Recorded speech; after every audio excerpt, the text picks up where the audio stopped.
中日外交衝突的本質是中國在地緣即將出海之前，美國在第一島鏈最後的餘波跟亂流，整個地緣的變化。台灣因為民進黨是個頑疾，尤其賴桑是個蠢貨。日本是結構性問題，又有和平憲法，美國駐軍。那我覺得高市早苗他自己會想辦法找出一條路。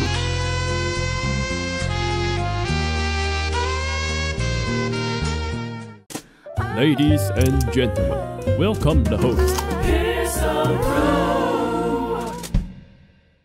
中日外交衝突，11月7號，高市早苗在日本國會的質詢現場說，台灣有事可能構成日本存亡危機事態的時候，能行使自衛權。什麼是自衛權存亡危機事態呢？是2015年，當時應該是安倍執政的時刻吧，他們新定義了一個東西叫做存亡危機事態。在日本的憲法，因為他們是2次世界大戰的戰敗國，根據中美英事實上開過一次開羅宣言，然后到了波茨坦公告的時候，就來對付處理當時剩下唯一沒有投降的日本哦。那是日本在1945年的時候，當時就決定要廢除日本未來可以進攻他人的一個可能性，所以在這樣的一個情況之下，制定了未來日本一旦投降之後要把它給廢了。那這個廢了，就形成在1945年日本根據米英之書也就是四國公告，那根據這個投降，美軍就佔領了日本嘛，後來就成為盟軍總部。那根據這樣子的話，他們就來制定當時日本的憲法。但是後來因為1950年韓戰爆發，大陸叫朝鮮戰爭，就做了一些調整，所以就讓日本有個空檔。什麼意思呢？本來日本就是一個殘廢國家，基本上就是被盟軍進駐，並且沒有任何可以使用武力，而且當時美國進一步的把日本的軍事工業基本上都給處理掉了。日本的軍事工業相當有名，日本的幾個大企業本質上都是日本在一戰以來延伸的軍事工業為底，然後發展出來的民生企業。比較有名的，比如說Mitsubishi、三菱重工，還有比較有名的馬自達。所以這個是我們在講說日本在先天的條件狀況，本來這些企業都被幹掉，但是因為韓戰爆發，日本成為支援韓戰的最前線基地。那當時的策略就是讓這些企業恢復它的軍事生產能力，但是是以零組件的方式，而不讓它以整機整件的方式去建構。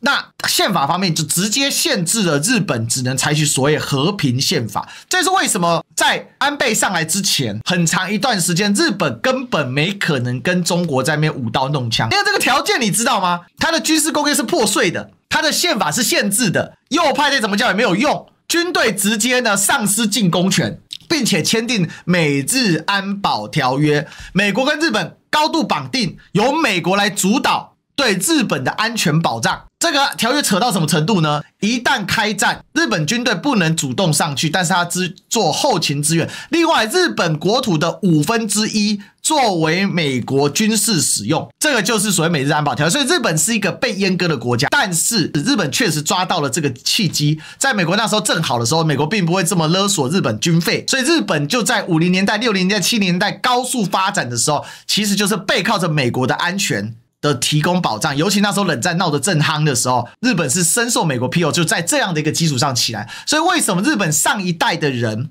比較有名的，例如說像宮崎駿先生，他們都長期的来倡導要和平。因為第一個2個原子彈種在日本嘛，第二個呢，因為日本長期是用和平的姿態、和平的崛起、高速的經濟發展。可是這個問題到了1980年代到了90年代進入什麼泡沫經濟，日本整個榮景打壞了。打壞之後，日本本身的保守性，這個要花很長時間解釋。簡單來講這個我講過很多次，日本的一個基礎的架構。日本的特質是什麼？日本的特質是它非常穩定，而這個穩定也是美國人在戰後重塑日本所造成的。他的國會議員經常性世襲，世家大族，然後呢，這些世家大族國會議員其實是來自於戰前的時候從明治時代留下來的這些武士階級，相當於一種新的階級。那這些人呢，他們固化了，他們固化的結果就是他們的流動相对少，所以日本在戰後在美國的安排下，它只有一個政治上只有一個重點，就是維持穩定的反共。那這個反共當然就是要對敵中國跟對敵蘇聯嘛。政治上這些世家大族，我把你安排的明明白白的，然後你們世代為官，世代為國會議員，然後交錯去行使國会議員權利，所以就會一直換首相。所以日本首相為什麼換得很頻繁？因為大家輪流坐莊，但是還是形成了幾個大家族，當中比較有名的就是安倍晉三這個家族。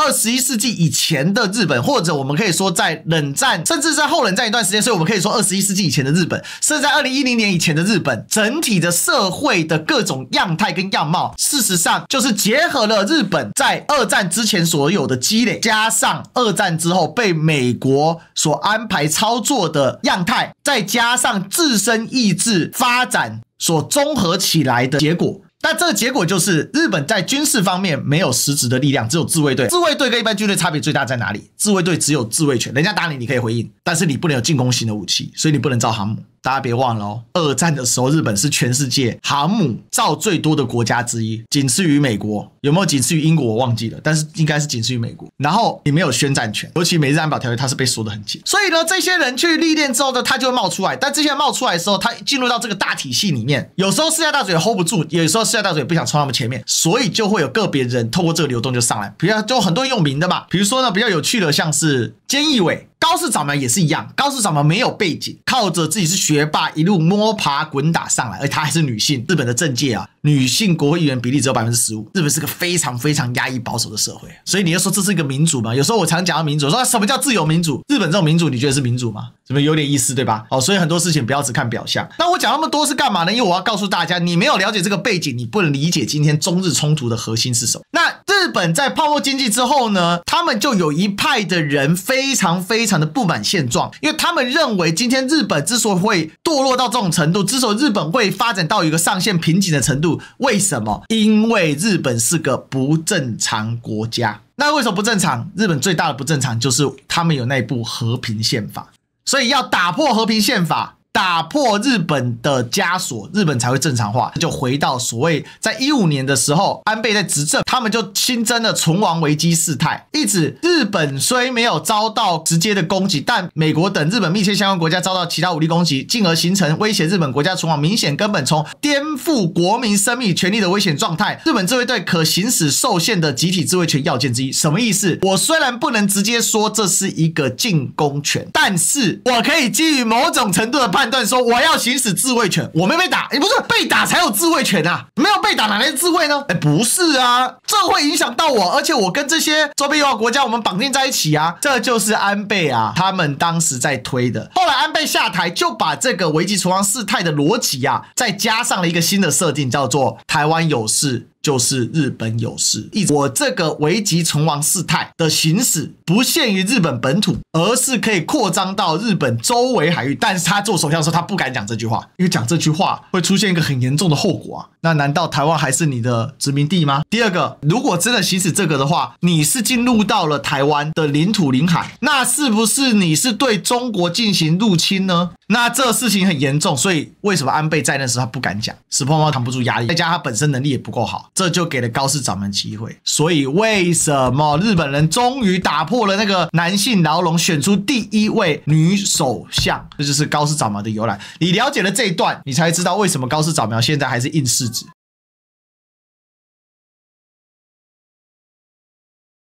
安倍路線裡面最關鍵的，想要讓日本的狗繩給鬆開一點，否則日本永遠沒辦法成為正常國家。但是這個點非常危險，因為在亞洲周邊國家的理解裡面，你想拿回宣戰權，你不就想要拿回日本軍國主義嗎？我怎麼可能放任你呢？現在有美日安保條約，好歹你還是美國上緊拴繩的一條狗，但如果讓你鬆了拴繩，那你怎麼搞呢？所以這就形成內爆性的矛盾。在這麼高的人氣之下，高市早苗是非常清楚自己要幹什麼的。所以雖然是來自在野黨的一個答詢，但是呢，把這個危機存亡事態跟安倍下台之後講的日本有事、台灣有事這個政治遺產做成一個結合，就可以完全確立高市早苗是安倍路線無與倫比唯一繼承人、執行者，而且超越前面所有的首相。所以高市早苗呢，他就回答說，如果是動用戰艦伴隨武力使用的情況，我認為有可能構成存亡危機事態，要看實際發生情況，個別具體情況由政府綜合考量資訊來判斷。如果出現武力攻擊，那麼被認定存亡危機事態的可能性很高。如果中國對台灣採取海上封鎖行動，在某些情況下，日本也可能認定定存亡危機事態，自衛隊可以採取武力行動。如果台灣有事進入嚴峻局面，必須做最壞的假設。如果對台灣進行武力攻擊，以戰艦進行海上封鎖，伴隨其他手段，也就可能構成武力行使。另外呢，美國跟中國發生的武力衝突狀況，假設美軍為了解除封鎖前來支援，而為了阻止美軍介入，也可能發生其他行使武力的事態。如果只是把民間船只排成列，因海上通行困難，我認為這個不會構成危機存亡事態。但如果在戰爭狀態下的海上封鎖、無人機飛行伴隨其他情況，就可以用不同的角度來看待，保留的解釋空間。所以我跟大家講哦，這一串的講法，高市是充分考量過各種理解，所以你知道什麼叫保留解釋空間？他一直不斷強調不同角度來看待，所以在這個巨大的彈性跟理解上面，他既呢回應了日本有事、台灣有事的說法，並且把安倍所留下的遺產做了一個綜合的結合。可是這就觸到了中國大陸的底線，要打不打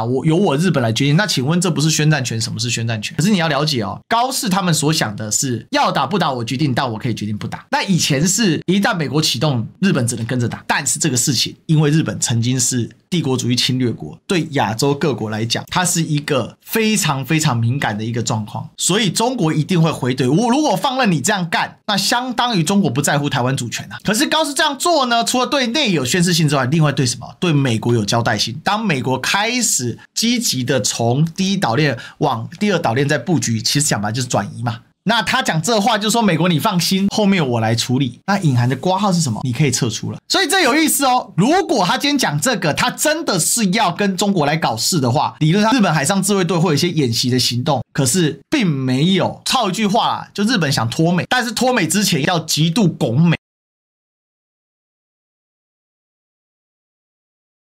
的削艦，中國駐日本大阪府總理馬上呢就轉發相關信息，語帶威脅啊，說要斬下骯髒的頭顱。有沒有看到這件事情在日本其實引起了相當大的關注？不要在台灣問題上玩火，玩火者必自焚。作為戰後秩序的直接受益者，中國是聯合國五常之一。日本想打破戰後秩序，中國必然不會同意。所以你有沒有發現很有意思的？日本這些右派所想的是如何借由打破戰後秩序脫離美國的鉗制，但是在這個節骨眼上，美日的關係可能不是一致性哦，反而在中美的利害關係可能是一致性。但是日本怎麼讓美國沒有說話呢？因為他就必須表現得更強硬，他來替代美國在第一島鏈上的功能。但是在過去啊，美國直接控制第一島鏈，他哪會允許你說要替代他控制第一島鏈的功能呢？但現在美國實力向後退嘛。APEC 結束之後，川普直接頭也不回回美國。我一直講那是一個很重要的一個什麼地緣政治的一個展現，所以這就形成一個矛盾感。過去美國是不可能說你日本想脫離我的控制，那怎麼可能？那現在日本自願當打手，那我美國正好樂得我撤到關島去，這就是裡面很有趣的一個現象。這也是這整件事裡面它的矛盾感。你會覺得這件事怎麼那麼矛盾？為什麼高市早苗要這時候提這個事情？而且他還不撤，它裡面就有很多很複雜的邏輯。而且為什麼中方的外交人員表達的非常嚴正？很有意思哦。第一個，他沒有驅除削艦，正常如果你要申請外交關係要驅除削艦嘛。但是他召見中國大使抗議斬首言論，並且重申高市早苗的發言母須撤回。你有沒有發現？那為什麼這樣子做？因為日方哦，目前他也沒有得退啊。一方面高市早苗堅持不收回言論，一方面召見中國大使表達抗議，但是也沒有進一步升級外交事態。所以這裡面就是一個很詭異的一個樣態。中方是非常強硬的回擊，但是日方呢，雖然看起來強硬，但是又沒有強硬到不斷升級事態。然後更好玩的是呢，整個大陸的外交體系整個動起來，就連駐美大使館也參戰。那為什麼駐美大使館要參戰呢？講白了就講給美國聽的嘛。日本是不是沒有在歷史中學取教訓啊？還敢挑事啊？那只能是完全徹底的失敗。因為呢，在解放軍的鋼鐵意志面前，你必將付出巨大的代價。就是日本，你想要擺脫，不要拿我來挑事，你多的是方法。而且我做給你美國人看，我就是要把日本摁回去。那你美國人自己看着辦。那美國這時候幫日本也不是啊，因為美國如果這時候幫日本，那不就是變成支持日本拿回自己的主權嗎？那也沒辦法。不幫日本，那日本這一次到最後只能吞嘛。所以美國這局很尷尬。A lot of our allies aren't our friends either. Our allies took advantage of us on trade more than China did. 接下來最有趣的事情就來了，就在這個時候，日本還是不願意兜回自己的發言，日方也沒有升級外交事態，但也沒有道歉，也沒有收回。中方呢，不是以軍事反應出手，而是玩了一招新招。中國現在法律戰、執法戰、混合戰，它的招式非常的多。夜間的時候宣布了一個措施。外交部14號發布消息，今年以來，日本社會治安不敬，針對中國公民違法犯罪案件多發生多起在日中國公民遇襲事件，部分案件棄未偵破，中國公民在日本安全環境持續惡化。外交部和中國駐日本使領館鄭重提醒中國公民近期避免前往日本，以在日中國公民密切關注當地治安形勢，提高安全防範意識，加強自我保護。我也沒有說我要跟你日本对敌，我也没有要断你跟你日本的貿易，我也现在也没有加强軍事的演習。我說的是，因為你最近治安不好啦，針對中國公民的攻擊事件有點多啦，所以呢，大家要小心一點。那這事情繼續發展下去，你不覺得這事情很有意思嗎？中國大陸在處理這次對日本關係上，外交辭令非常的硬，但是實體作為並沒有強硬的去升級軍事衝突，而是讓你在各方面受到壓力。我們拉一些細節給大家。這為什麼這次中國大陸這麼強硬的回擊？從北京到首爾到東京，它是一條線，而你透過中間這個支點，你看剛好韓國在這裡面扮演了重要的角色。韓國把中日韓變成中韓日，你可以看到一系列其實早在3月的時候就在拉近了。其實，在石破茂的時候就推進了中日韓的農業協商變定期會，抗關稅，中日韓自貿協定談判要加速。在3月的時候，在5月的時候一起齊轟貿易保護主義，叫東盟加3，財政部長加央行總裁這個所謂的雙財長的見面會上面轟保護主義。甚至在10月的時候已經推展到什麼三邊貨幣互換的談判。甚至呢，這些財經媒體川普才剛走，中日韓底下偷偷換牌，中國改寫版圖，日韓不想掉隊。第12次中日韓經貿部長會議19年的時候就有了，結果現在在推進了。所以我講這是一個整個中國地緣在出海的過程中必然產生的動盪。日本用的方式不對北京的胃口，但也不對華盛頓的胃口。但在這個震盪中，日子總要過下去，總要往前走。但是你知道嗎？青鳥那群傻逼開始了。中國呼籲公民賬戶前往日本，日本網友笑了，狂喊謝謝。然後呢，誰報道這個？自由時報。永遠最傻逼的就是青鳥跟賴賞那一群啊。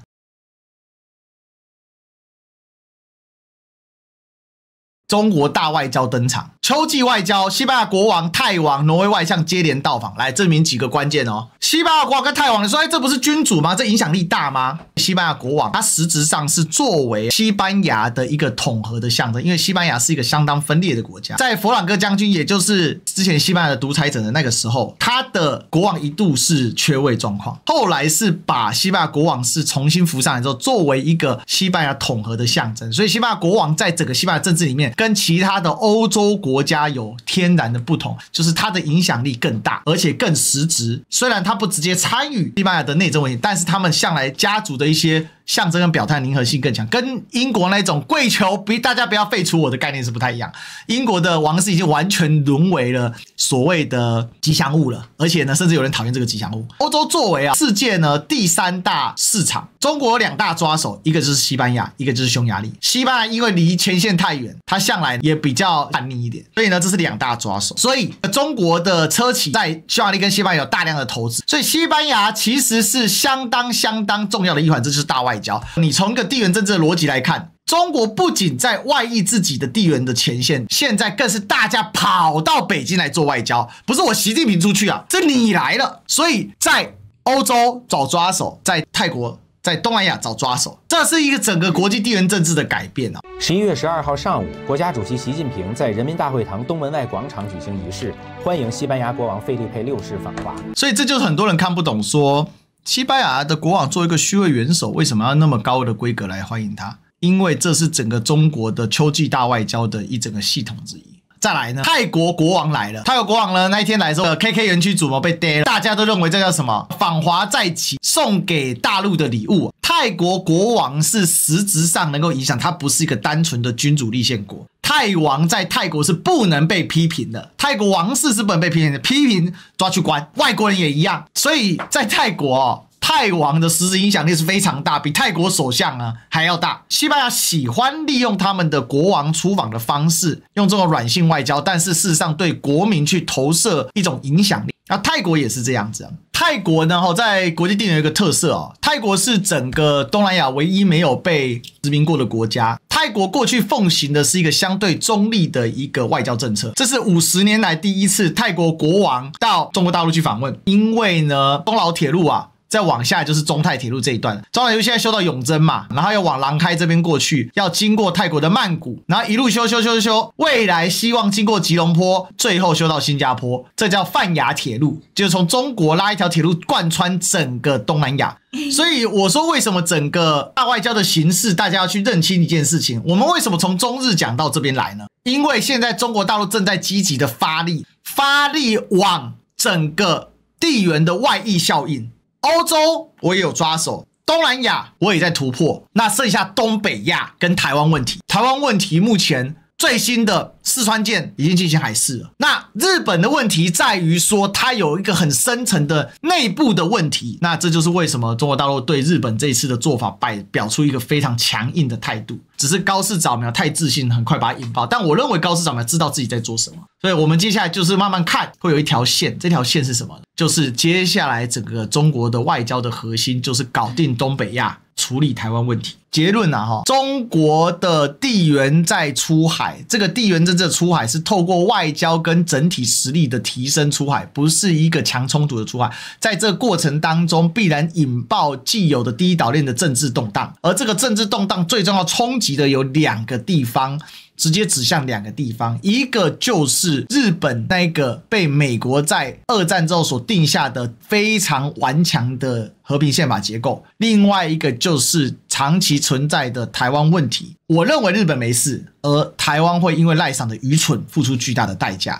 唯一的解法是26年讓賴桑再輸一次，28年徹底讓賴桑滾蛋，那這個才有救。然後呢，另外我們看到大外交的整體面，你可以看到中國開始攻守易位，而且呢不是出去打，而是呢建立了一個新天朝。你想找中國嗎？沒問題，來北京吧。你想跟中國建立更多外交嗎？沒問題，來北京吧。這就是為什麼西班牙國王、泰國國王還有挪威，挪威也很特殊，因為挪威是沒加入歐盟的。他是孤懸於海外的，他過得非常的爽。挪威是這個最爽的國家，資源很多，但他們也很努力。